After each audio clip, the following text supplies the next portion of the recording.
So, paano ba tayo maglilingkod bilang disciples ng Panginoong Hesus? Una, lay down pride to serve others. Pangalawa, receive the humility of Jesus personally. At pangatlo, practice the example He gave. So, pag-usapan natin yung una. Lay down pride to serve others. Isasantabi mo muna ang iyong pride para ka makapaglingkod sa iba. Basahin natin yung John 13:1-5. Bisperas na noon ng Pasko, alam ni Jesus na dumating na ang takdang oras ng kanyang pag-alis sa daigdig na ito upang bumalik sa Ama. Mahal niya ang kanyang mga tagasunod na nasa daigdig at sila'y minahal niya hanggang sa wakas. Pagsapit ng hapunan, inilagay na ng dyablo sa isip ni Judas na anak ni Simon Iscariote na ipagkanulo niya si Jesus. Alam ni Jesus na ibinigay na ng Ama sa kanya ang buong kapangyarihan at alam niyang siya'y mula sa Diyos at babalik sa Diyos. Kaya siya'y tumayo mula sa hapag, nag-alis ng panlabas na balabal at nagbigkis ng tuwalya sa baywang. Pagkatapos, naglagay siya ng tubig sa palanggana at sinimulang hugasan ang mga paa ng mga alagad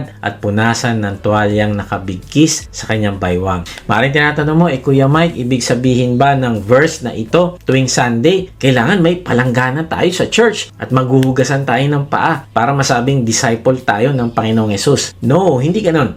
Kasi ang tinuturo ng Panginoong Hesus dito ay hindi yung physical na paghuhugas ng paa, kundi ang posture o kondisyon ng ating puso patungkol sa paglilingkod.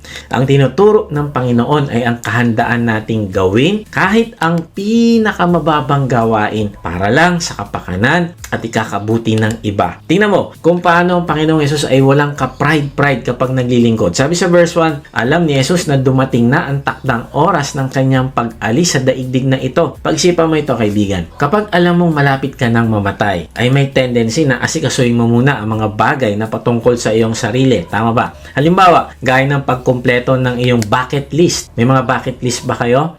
Yung gusto mo na lang i-enjoy ang natitira mong oras. Gusto mo mag-travel, kumain ng masasarap at gawin lahat ng gusto mo para sa sarili mo. O kaya naman gusto mo ikaw na lang ang palaging inaalagaan at iniintindi. Sasabihin natin, ako yung may pinagdadaanan, ako dapat ang pinagsisilbihan nyo. Ako dapat ang unawain nyo. O kaya naman ang gagawin ay pag-aayos ng mga last will and testament. Yung kasuhin kung kanino mapupunta ang mga ari-arian, ano ang gagawin sa negosyo, o kaya nag-iisip ng paraan para makaipon pa para sa sarili mong security at funeral service. Sa madaling salita, ang focus natin kapag malapit na ang ating katapusan ay yung sarili nating legacy o yung sarili nating kapakanan. Pero, tingnan mo ito, sa kabaligtaran, ang Panginoong Hesus ay hindi nakafocus sa sarili, kundi nakafocus pa rin sa kaligtasan ng buong sangkatauhan. Mamamatay na lang siya, pero ang nasa isip pa niya ay yung mga minamahal niya mga tao na nilikha niya para mahalin. Hanggang sa huling sandali ng kanyang buhay ay paglilingkod pa din ang nasa isip niya. Mahal na mahal din niya yung mga disciples niya to the point na ang iniisip niya at pinaplano niya ay para pa rin sa kabutihan ng kanyang mga dinidisciple.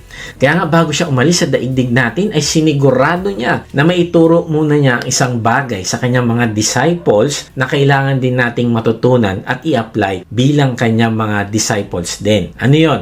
Tuloy natin sa verse 3. Sabi roon, alam ni Jesus na nasa kanya ang buong kapangyarihan at siya ay galing at babalik sa Diyos. Alam mo, bago siya kumuha ng tuwalya para sa paghuhugas ng paa ng mga disciples niya, ay alam niya kung sino siya. Alam niya na siya ang Diyos. Siya ay creator, siya ang may authority at control sa lahat ng bagay. Pero kahit ganun siya kataas, nakahanda pa rin siyang maglingkod. Kaya napakaganda ng sinabi ng Bible scholar na si David Guzik. Sabi niya, Jesus served from authority, not weakness. Wow! Grabe! Pansinin mo kaibigan, tayong mga tao, mas madalas tayong naglilingkod dahil mahina tayo at may pangailangan tayo sa buhay. Napipilitan tayong mag-serve sa iba, pumapasok tayo sa trabaho, sumusunod tayo sa boss natin, nagpapakumbaba tayo sa mga kliyente kasi kailangan natin para makasurvive o para makuha natin yung sweldo na kailangan natin. Tama ba? Transactional tayo. Naglilingkod tayo kasi may kailangan tayong kapalit. Pero ang Panginoong Hesus, wala siyang kailangan sa atin. In fact, tayo ang may kailangan sa Kanya. Hindi niya kailangan maglingkod. Bakit? Kasi siya ang Diyos, siya ang hari ng mga hari. Dapat siya nga ang ating pinaglilingkod lingkuran. Dapat siya ang ating niluluhuran at pinapaypayan. Tapos, hindi rin niya kailangan maglingkod para lang hangaan. Bakit? Kasi hindi niya kailangan ng emotional boost na galing sa palakpak, likes at paghanga ng mga tao. No, siya ay perfect.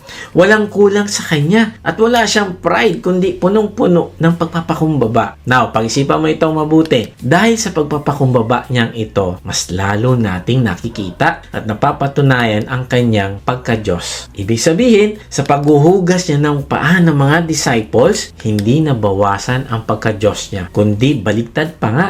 Mas lalo pang napatunayan na siya ay Diyos. Bakit? Una, napatunayan natin ang pagka-Diyos niya dahil ang Diyos lang ang may kakayahang magpakababa nang hindi nawawala ang kanyang halaga. Sa ating mga tao, kapag gumawa ka ng maruming trabaho, parang bumababa ang tingin sa'yo ng iba. Nakukompromiso yung status mo. Pero sa John 13:3, alam ni Jesus na nasa kanya ang lahat ng kapangyarihan. God is so secure in who He is that He can do the most degrading, dirtiest job in the room at hindi mababawasan kahit katiting ang pagka-Diyos niya. Grabe, no? Hindi porket naghugas siya ng paa ng mga disciples niya ay mababawasan ang pagka-Diyos niya. No. Only a supreme, all-powerful God can stoop that low and still remain completely sovereign. At dahil doon, mas lalo niyang pinatunayan na siya ay Diyos. Pangalawa, napatunayan natin na Diyos siya dahil ang Diyos lang ang may kakayahang maglingkod sa kanyang mga kaaway ng may walang hanggang pagmamahal. Kaibigan, sino ang maghuhugas ng paa ng taong alam nating maninira sa atin bukas? Wala. Kasi kung alam mo na nanakawan ka bukas o ipagkakanulo ka ng kasama mo sa negosyo, pagsisilbihan mo pa ba siya? Hindi, di ba? Baka ipatulfo mo pa yan. Pero tingnan mo ito, alam ng Panginoong Hesus na ipagkakanulo siya ni Judas. Alam niya na itatanggi siya ni Pedro. Alam niya na tatakbuhan siya ng mga disciples niya, nahuhugasan niya ng mga paa. Pero ginawa pa din niya. Lumuhod pa rin siya para hugasan ang marurumi nilang paa. Kaibigan, walang ordinaryong tao ang may ganyang klaseng pagmamahal. This is divine, unconditional love. Ang Diyos lang ang kaya magmahal sa mga taong nanakit sa Kanya. Human nature dictates that we elevate ourselves. Yung natural na tao, aapakan ng iba. Yung mga tao na hindi pa nakakakilala sa Panginoong Hesus, yung mga tao na wala pa yung banal na spirito sa kanila, nako, hindi yan magmamahal sa kaaway. Pero ang Diyos, iniwan ng kaluwalhatian ng langit, nagsuot ng katawan ng tao, kumuha ng tuwalya at palanggana at kalaunan, ay ipapako pa siya sa krus para sa mga tao hindi naman karapat-dapat. Grabe, no? Ang palanggana at tuwalya, alam mo, patikim pa lang sa mga disciples. Kasi ang totoong paghuhugas ay gagawin niya sa krus ng Kalbaryo gamit ang kanyang sariling dugo. Kaibigan, only God can orchestrate a salvation like that. Kaya kaibigan, hindi siya naghugas ng paa dahil mahina siya. Naghugas siya ng paa dahil siya ay Diyos na punong-puno ng grace. Kaya paano natin hindi paglilingkuran ng ganitong klaseng Diyos? Paano tayo magmamataas kung ang Diyos mismo ay lumuhod para sa atin? Sabi ng theologian na si F.F. Bruce, the form of God is revealed in servant form. Ang ibig sabihin, hindi natin makikita ang glory o kaluwalhatian ng Diyos sa pagiging bossy o sa pagiging palautos, kundi makikita natin yung kanyang pagka-Diyos sa kanyang paraan ng paglilingkod. Ang kanyang paraan ng paglilingkod ay walang pride at puno ng humility. Kaya kaibigan, serve like a disciple. Paano? Lay down pride to serve others. Ano ba ibig sabihin kapag sinabi natin lay down pride to serve others? To lay down pride is to release the need to be seen, ranked, thanked, or protected from lowly tasks, because the love of Jesus has already secured our identity. Ito yung kalayaan mula sa bigat ng pag-iisip kung anong sasabihin ng ibang tao sa'yo. Ang paglilingkod ng walang pride ay yung kahandaan mong pagtawanan, kahandaan mong kutsain, maliitin, usigin, dahil lang ang ginawa mo ay mababa sa tingin ng ibang tao. Alam mo, sa kultura noong unang siglo, ang mga kalsada, maalikabok, puro dumi ng hayop. Kaya ang paghuhugas ng paa bago kumain, trabaho lang yan ng pinakamababang alipin.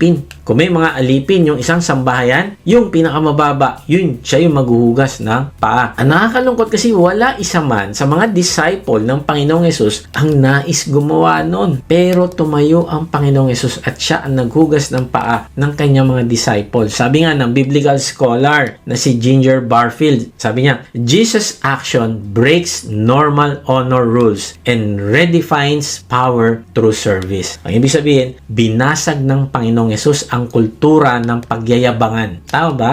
Binasag ng Panginoong Hesus ang kultura ng pabonggahan, pagalingan, at kompetensya. Ipinakita niya na ang glory at honor ay wala naman sa malalaking gawain, kundi naroon sa maliliit na gawain na walang gustong gumawa. Kaya nga ang tanong, ano mangyayari kapag ayaw nating hubarin yung pride natin? Marami, pero dalawa lang yung babanggitin ko. Una, pride stops us from sharing the gospel. Kaibigan, tanongin mo ito sa sarili. Bakit hirap na hirap tayo mag-share ng salita ng Diyos sa mga katrabaho natin? Kasi natatakot tayo ma-reject at pagtawanan. Nandun yung pride. Mas pinapahalagaan natin ang reputasyon natin kaysa sa kaligtasan ng ibang tao. Pangalawa, pride makes us too proud to join deeper biblical foundation studies. Minsan, inisip natin, matagal na ako sa church, naging leader na ako noon, di ko na kailangang ma-equip, di ko na kailangan yung Bible study na yan, ba't pa ako mag-e-enroll dyan? We think we know enough. Dahil doon, tumitigil tuloy yung paglago natin.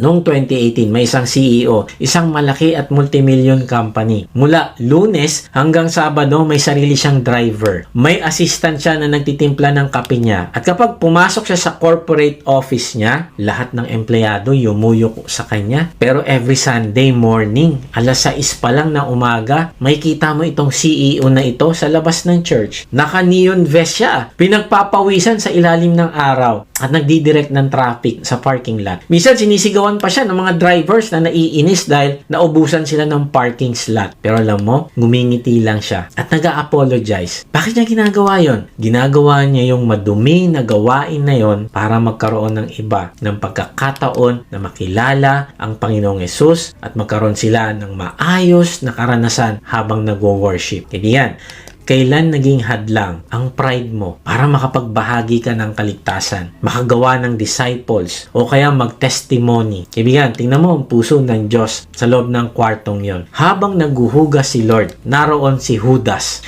Alam ng Panginoong Hesus na ipagkakanulo siya ng taong ito para sa 30 pirasong pilak. Pero ganun pa man, hindi niya nilagpasan si Judas. Ay Judas, sorry, andiyan ka pala, di kita nakita eh. No, hindi. Hinugasan niya ang maruruming paa ng tao magtataksil sa kanya. Kaibigan, ganyan kalawak, ganyan kalalim, at ganyan katindi ang pagmamahal ng Diyos para sa iyo, at para sa akin, at para sa ating lahat. Kaya nga, tanong ko sa iyo, how will you respond to a God who loves you like this? Paano mo matitiis na maging mapagmataas sa harap ng isang Diyos na lumuhod para sa iyo?